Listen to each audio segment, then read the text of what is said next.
ராசா அவர்கள் என்னை வைத்துக்கொண்டு சிங்காரவலர் ஜீவா என்று விமர்சித்தார். நான் சகோதரர் ராசா அவருக்கு சொல்கிறேன், ஜீவா முரண்பட்டார், பகையாக அல்ல வளர்முரண்.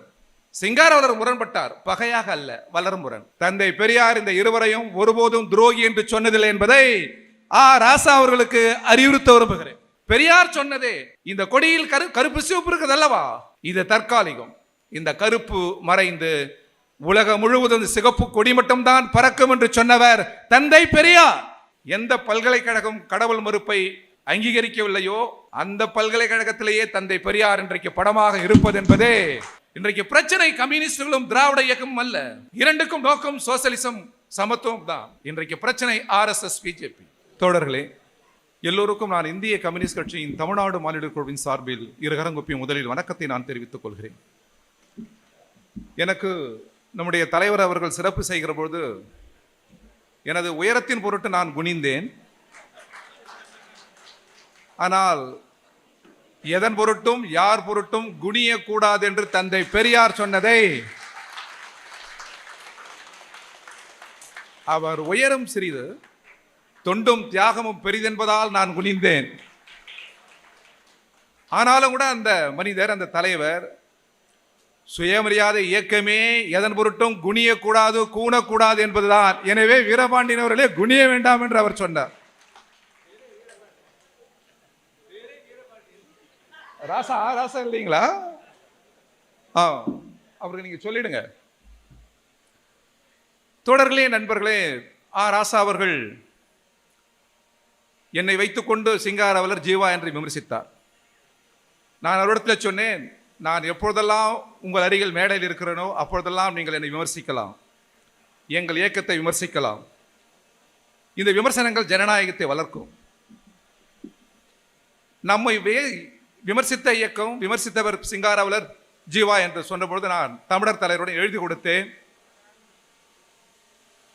பெரியார் அவர்கள் சிங்காரவலரை ஜீவாவை விமர்சித்தது நாங்கள் முரண்பட்டது பகை முரண் அல்ல வளர் முரண் என்று நான் அவருக்கு எழுதி கொடுத்தேன். இதை நீங்கள் பேசுங்கள் என்று நம்முடைய தலைவர் சொன்னார். நான் சகோதரர் ராசா அவருக்கு சொல்கிறேன், ஜீவா முரண்பட்டார், பகையாக அல்ல வளர்முரண். சிங்காரவலர் முரண்பட்டார், பகையாக அல்ல வளர்முரண். தந்தை பெரியார் இந்த இருவரையும் ஒருபோதும் துரோகி என்று சொன்னதில்லை என்பதை ராசா அவர்களுக்கு அறிவுறுத்த விரும்புகிறேன். நாங்கள் முரண்பட்டது உண்மை, ஆனால் பெரியாருக்கு தீங்கு செய்யவில்லை, துரோகம் செய்யவில்லை. கருத்தால் முரண்பட்டோம். நாங்கள் எல்லோரும் இங்கே வந்திருக்கிறோம், உண்மைதான். பெரியாரை நிரப்பிக் கொள்கிறோம், பெரியார் தேவைப்படுகிறார். ஆனால் பெரியார் வந்து சேர்ந்த இடம் கம்யூனிசம் சமத்துவம் என்பதை ராசா அவர்களுக்கு சுட்டிக்காட்ட விரும்புகிறேன். பெரியார் சொன்னதே இந்த கொடியில் கருப்பு சிவப்பு இருக்குது அல்லவா, இது தற்காலிகம். இந்த கருப்பு மறைந்து உலகம் முழுவதும் சிகப்பு கொடி மட்டும்தான் பறக்கும் என்று சொன்னவர் தந்தை பெரியார். அவருக்கு அந்த தூர நோக்கு இருந்தது, அவர் சொன்னார்.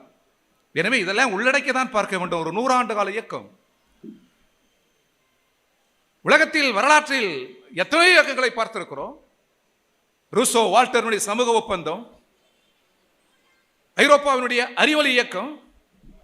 ஆனால் எந்த உலகத்தில் எந்த நாட்டிலும் சுயமரியாதை என்கிற ஒரு சொல்லில் இயக்கம் தோன்றியதே இல்லை. இந்தியாவில் தான், தமிழ்நாட்டில் தான் அந்த இயக்கம் தோன்றி வாழ்கிறது, அதுவும் தமிழ் மண்ணில். சுயமரியாதையினுடைய சிறகுகள் மகத்தானது. பெரியார் சொல்லுகிறார், ஒருவன் தனக்குள் இருக்கிற எஜமான விசுவாசத்திற்கு தானே கொல்லி வைப்பது, எதன் பொருட்டும் கூணாமல் இருப்பது, குறுகாமல் இருப்பது, பல்லிழிக்காமல் இருப்பது. பிறப்பால் ஏற்றத்தாழ்வு இல்லை. எதன் பொருட்டும் மனிதன் உயர்வும் அல்ல தாழ்வும் அல்ல. மனிதர்கள் அனைவரும் சமம். இந்த ஜனநாயகத்தின் சிறகுகள் உலகத்தில் எத்தனை இயக்கத்தில் இருந்தது? சுயமரியாதை இயக்கத்தில் இருந்தது, தந்தை பெரியாருடைய கருத்தியலில் இருந்தது. எனவேதான் பெரியாரிடம் நெருங்குகிறோம், பெரியாரை நாங்கள் உள்வாங்குகிறோம், தனதாக்கிக் கொள்கிறோம். ஆக்ஸ்போர்ட் பல்கலைக்கழகத்தில் இன்றைக்கு பெரியார்.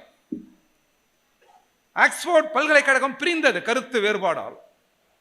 கேம்பிரிட்ஜ் பல்கலைக்கழகம் உருவானது. எதனால்? உலகத்தின் அறிவின் ஊற்றைக்கண் ஆக்ஸ்போர்ட் பல்கலைக்கழகம். 2 கருத்தில் அது முரண்பட்டது. ஆக்ஸ்போர்ட் பல்கலைக்கழகத்தில் அறிவு நிறைந்தவர்கள் இருந்தாலும் கடவுள் மறுப்பை அங்கே பேசவில்லை. கடவுள் மறுப்பை பேசியவர்கள் தான் கேம்பிரிட்ஜ் பல்கலைக்கழகத்திற்கு சென்றார்கள். விடுதலை மறுப்பு பேசப்பட்டது ஆக்ஸ்போர்டில். விடுதலை ஆதரித்தவர்கள் தான் கேம்பிரிட்ஜ் பல்கலைக்கழகத்துக்கு சென்றார்கள்.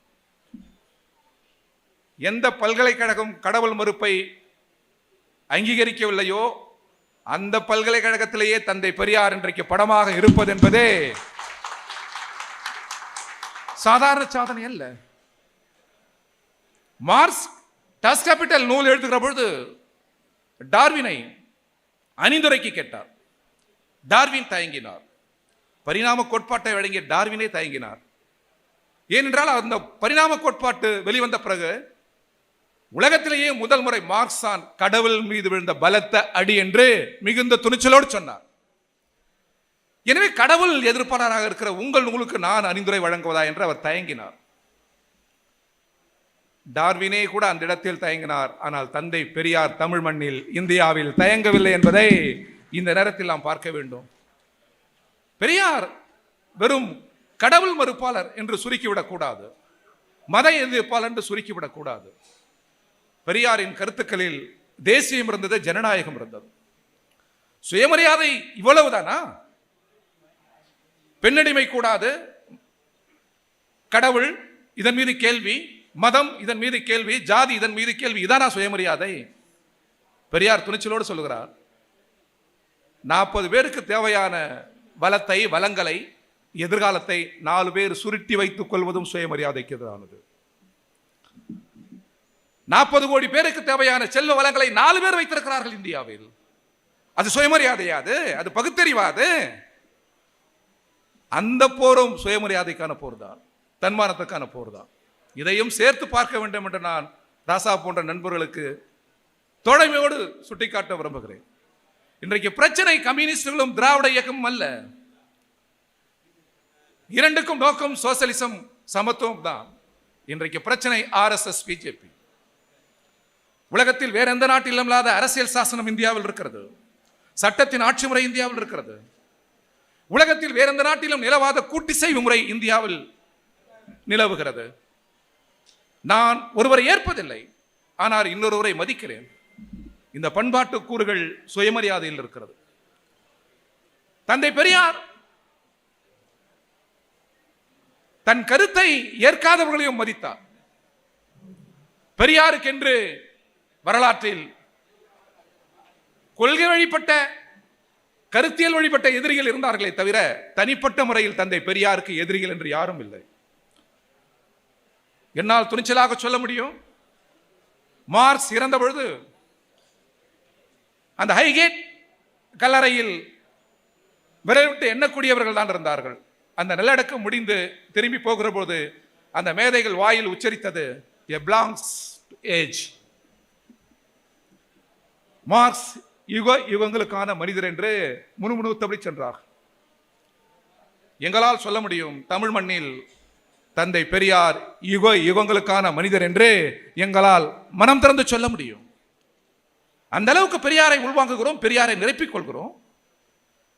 கூடுதலாக இன்றைக்கு பெரியார் தேவைப்படுகிறார். நம்முடைய எதிரி RSS, பிஜேபி. அரசியல் சாசனத்தை விடுங்கள், நாடாளுமன்ற ஜனநாயகத்தை விடுங்கள், ஒரு கூட்டுசேவை இருக்கிறது அல்லவா இந்தியாவில்? பல மொழி பேசுகிற தேசிய இனங்கள் ஒரு கூட்டுசேவோடு வாழ்கிறார்கள். அந்த கூட்டுசேவையே குறிவைக்கிறது RSS, பிஜேபி.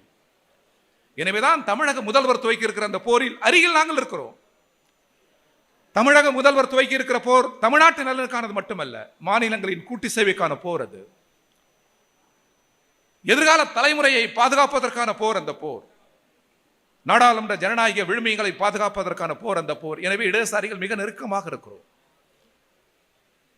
இந்த நெருக்கத்தை விரும்பாதவர்கள் பலர் இருக்கிறார்கள். நாட்டின் நலன் பொருட்டு அந்த நெருக்கத்தோடு நாங்கள் இருக்கிறோம். நான் நிறைவு செய்கிறேன். 100 ஆண்டு கால இயக்கம். விமர்சனங்கள் எப்பொழுதுமே இந்திய கம்யூனிஸ்ட் கட்சி எதிர்கொள்கிறது, வரவேற்கிறது. தோழமை விமர்சனங்களுக்கு கதவு திறந்தே இருக்கிறது. ஆனால் ஒரு 100 ஆண்டு கால இயக்கம், சுயமரியாதை இயக்கத்துக்கு அருகில் வந்து வாழ்த்துகிற தகுதி கொண்ட இயக்கம் எது? 100 ஆண்டுகளில் 3 முறை தடைக்குள்ளான நாங்கள். பிரிட்டிஷ் ஏகாதிபத்தியம் 2 முறை, காங்கிரஸ் 1 முறை. இந்திய வரலாற்றில் இந்த தடையை எதிர்கொண்ட கட்சி எது? எதிர்கொண்டால் வாழுமா அந்த கட்சி? வாழ்ந்திருக்குமா அந்த கட்சி? இந்திய வரலாற்றில் கம்யூனிஸ்டுகளை போல் எதிர்கொண்ட சதி வழக்குகளை சந்தித்த இயக்கம் எது? பெசாவர் சதி வழக்கு, மீரட் சதி வழக்கு, கான்பூர் சதி வழக்கு, நெல்லை சதி வழக்கு, சென்னை சதி வழக்கு. 100 ஆண்டுகளில் சுட்டுக் கொல்லப்பட்ட கம்யூனிஸ்டுகள் எத்தனை பேர்? நாடு கடத்தப்பட்டவர்கள் எத்தனை பேர்? தூக்கு மேடைக்கு சென்றவர்கள் எத்தனை பேர்? எவ்வளவு வழக்குகள்? அதை தாண்டி 100 ஆண்டு காலம் இந்த இயக்கம் வாழ்கிறது. சுயமரியாதை இயக்கம், அவமானங்கள், அடக்குமுறைகள், வழக்குகள் எல்லாவற்றையும் தாங்கி 100 ஆண்டு வாழ்கிறது. இந்த 2 இயக்கமே 100 ஆண்டுகளில் அழிந்திருக்க வேண்டும். ஆனால் வாழ்கிறது என்று சொன்னால் இந்த 2 இயக்கத்தினுடைய கனவு சமதர்மம், சமத்துவம். அந்த புள்ளியில் மிக ஆழமாக நாம் சிந்திக்க வேண்டும். அதிலிருந்து கொஞ்சம் இடரக்கூடாது என்பது என்னுடைய வேண்டுகோள். நம்முடைய இலக்கு RSS BJP. நம்முடைய முரண் வளர்முரண், அது பகை முரண் அல்ல. எனவே நான் வேண்டி கேட்டுக் கொள்வது, ஒரு பெரும்போரை தமிழ்நாட்டு முதல்வர் துவக்கி இருக்கிறார், தமிழ்நாடு துவக்கி இருக்கிறது. அந்த பெரும்போரில் கம்யூனிஸ்டுகள் அருகில் இருக்கிறோம். நான் இப்பொழுது கூட நான் முடிக்கிறேன். இப்பொழுது கூட காலையில் நான் வந்தேன் கட்சி அலுவலகத்திற்கு. ராஜகுமார் மாவட்ட செயலாளர், எங்கள் அலுவலகம் இங்கே இருக்கிறது. அலுவலகத்துக்கு வந்த பிறகு ஒரு 30-40 கருப்பு சட்டை தோழர்கள். நான் ஆச்சரியத்தோடு பார்த்தேன், இன்னும் நம்முடைய அலுவலகத்தில் தோழர்கள், திராவிட கழகத்தின் தோழர்கள் 30-40 நாட்களாக நம்முடைய அலுவலகத்தில் தங்கிதான் அவர்கள் இங்கே வேலை பார்க்கிறார்கள் என்று அவர் சொன்னபோது நான் மகிழ்ந்தேன். நான் அவர்களை கேட்டேன், வசதியான இடம் இல்லையே என்று. வசதியான இடம் நாங்கள் சொன்னால் இருக்கும், அதை விட மனப்பூர்வமான வசதி இங்கேதான் இருக்கிறது என்று அந்த தோழர்கள் சொன்னார். எனவே இது ஆழமான பொருள் இதில் இருக்கிறது. ஆராசா சொல்கிறார் அல்லவா, 15-16 வயதிலிருந்து பெரியார் திடலுக்கு வந்து செல்கிறவர்களில் நானும் ஒருவன். அங்கே கற்றுக்கொண்டது அதிகம். எனவே தோழர்களே, நண்பர்களே, இந்த 2 நூற்றாண்டு இயக்கத்தினுடைய இலக்கும் சோசலிசமும் சமதர்மமும் தான். எனவே நாம் முன்னேறுவோம், நாம் தான் நிறைவில் வெல்லுவோம். பெரியார், தந்தை பெரியார் பகுத்தறிவின் சின்னம், சுயமரியாதையின் சின்னம், கழகத்தின் சின்னம், தேசிய ஜனநாயகத்தின் சின்னம். ஒரே வரியில் சொல்வது என்று சொன்னால் சமத்துவத்தின் சின்னம் என்று நாங்கள் நம்புகிறோம். பெரியாரே சொல்வது போன்று அவரது எழுத்துக்களில் ஒருபோதும் கம்யூனிசத்தை, சமத்துவத்தை தாக்கி எழுதியதே இல்லை. இறுதி லட்சியம் அதுதான் என்று சுட்டி காட்டியிருக்கிறார். எனவே பெரியாரே இந்த பதாகையை தந்த பிறகு நாங்கள் அருகில் வராமல் வேறு யார் அருகில் வருவார்கள்? எனவே முன்னிலும் நெருங்குவோம். நான் ஒன்றை சொல்லி முடிக்கிறேன், தவறாக நினைக்க வேண்டாம். பெரியார் திராவிட இயக்கத்தின் அருகில் நாங்கள் இன்றைக்கு வந்திருக்கிறோம், அதில் ஒன்றும் முரணில்லை, தவறில்லை, வருகிறோம். ஆனால் இந்த உலகில் மகத்தான புரட்சிகளை நடத்தியது யார்? பெரியாரே சொன்னது போல் அக்டோபர் புரட்சியை யார் நடத்தினார்? ரஷ்ய புரட்சியை யார் நடத்தியது? சீன புரட்சியை யார் நடத்தியது? வியட்நாம் புரட்சியை யார் நடத்தியது? ஆப்பிரிக்க நாடுகளின் புரட்சியை யார் நடத்தியது? நேரம் கிடைக்கிற போது அந்த பழைய தந்தை பெரியாருடைய தலங்கங்களின் எழுத்து பார்த்தால் தெரியும். உலகம் முழுவதும் கம்யூனிஸ்டுகள் அல்லவா இந்த போர்க்குடியை தூக்குகிறார்கள், விடுதலையின் பக்கம் நிற்கிறார்கள் என்று தந்தை பெரியார் சொன்னதை நேரம் கிடைக்கிற போது நாம் எல்லோரும் படிக்க வேண்டும். எனவே பொதுவுடைமை இயக்கத்தை அவ்வளவு எளிதில் கடந்து விட முடியாது, திராவிட இயக்கத்தை அவ்வளவு எளிதில் கடந்து விட முடியாது. நாணயத்தின் இருபக்கம் போல் நாட்டின் நலன் கருதி இந்த 2 இயக்கத்தினுடைய பயணமும் தொடர வேண்டும். நாம் தான் நிறைவில் வாகை சூடுவோம். நிறைவில் இந்த உலகம் முழுவதும் தந்தை பெரியார் சொன்னது போன்று செங்கொடி மட்டுமே பறக்கும், அதில் தான் சமத்துவமும் சமதர்மமும் இருக்கிறது என்று சொல்லி விடைபெறுகிறேன். 100 ஆண்டு கால இயக்கத்தின் மகத்தான இந்த இயக்கத்திற்கு, 100 ஆண்டை கண்ட இந்திய கம்யூனிஸ்ட் கட்சியின் சார்பில், என் சார்பில் அல்ல, 100 ஆண்டு காலம் செழுமையான விழுமியங்களை கொண்ட ஒரு மகத்தான பேர் இயக்கத்தின் சார்பில் இந்த சுயமரியாதை இயக்கத்தை கட்டி அணைத்துக் கொள்கிறோம். அதற்கு நாங்கள் கம்யூனிஸ்ட் பேரியக்கத்தின் சார்பில் இருகரம் கூப்பி வணக்கத்தை சொல்கிறேன். நன்றி, வணக்கம்.